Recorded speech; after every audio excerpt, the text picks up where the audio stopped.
शंकराचार्य का मामला झूठा निकाल करके एप्स्टीन फाइल की चर्चा को दबाने का काम किया जा रहा है। 20 से अधिक बटुक हैं और महिला भी है। तुम कैसे गए थे? कहाँ से चढ़े थे? किस वाहन में चढ़े थे? कैसे तुमको पता चला? कौन मिला? कैसे तुम्हारी बात हुई? क्या क्या हुआ? तुमको गमछा बांधने के लिए किसने? आज तक को किसने बताया ये है पीड़ित?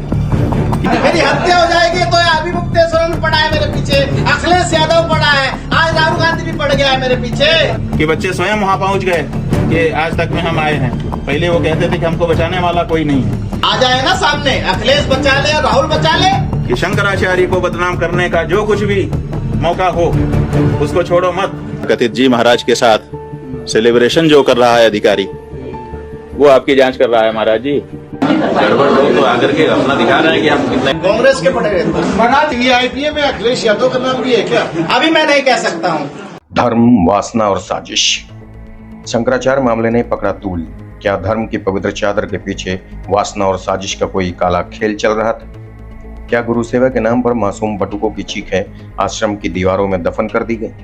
प्रयागराज से लेकर वाराणसी तक और कोर्ट की फाइलों से लेकर आश्रम के गुप्त कमरों तक स्वामी अभिमुक्तेश्वरानंद का मामला अब केवल एक कानूनी लड़ाई नहीं बल्कि देश का सबसे बड़ा आध्यात्मिक सेक्स स्कैंडल बनता जा रहा है।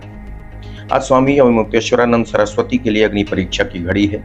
एक तरफ पॉक्सो कोर्ट की सख्ती, दूसरी तरफ मेडिकल रिपोर्ट का खौफनाक सच और तीसरी तरफ करोड़ों के गुप्त लेन देन का कोड C-27। देखिए उस आध्यात्मिक साम्राज्य की पूरी इनसाइड स्टोरी जो आज हाईकोर्ट की चौखट पर खड़ी है। इस पूरी कहानी में सबसे बड़ा और सबसे खौफनाक मोड़ पिछले कुछ घंटों में आया है। पुलिस सूत्रों के हवाले से खबर है कि पीड़ित बटुकों की मेडिकल रिपोर्ट में कुकर्म और यौन शोषण की पुष्टि हो गई है। जी हाँ, जिन बच्चों ने प्रयागराज माघ मेले और वाराणसी के विद्यापीठ में शोषण का आरोप लगाया था, उनके शरीर पर मिले निशानों ने गवाही दे दी है। उनके साथ क्या क्या हुआ था ये सब कुछ सामने आ गया है।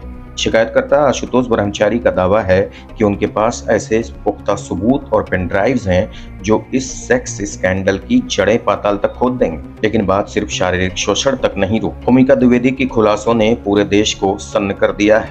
आरोप है कि वाराणसी के विद्या मठ की सबसे ऊपरी मंजिल पर आलीशान स्विमिंग पूल बना है जहां विशेष सखियों का आना जाना था।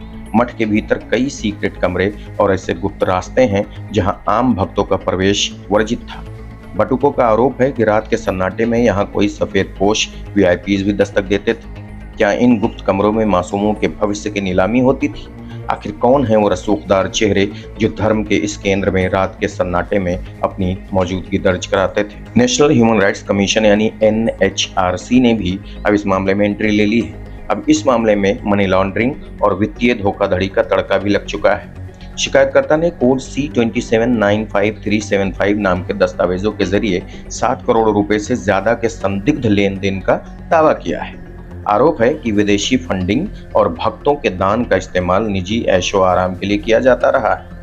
CEO प्रकाश उपाध्याय और शिष्य बाल मुकुंदानंद के नाम भी इस काली फहरिस्त में शामिल है। पुलिस अब इस आर्थिक किले की घेराबंदी में जुट गई है। वहीं स्वामी अभिमुक्तेश्वरानंद ने इन सभी आरोपों को मुख्यमंत्री योगी आदित्यनाथ और प्रशासन की गहरी साजिश बताया है। उनका कहना है कि गौमाता को राष्ट्रमाता बनाने की मांग उठाने के कारण उन्हें फंसाया जा रहा है।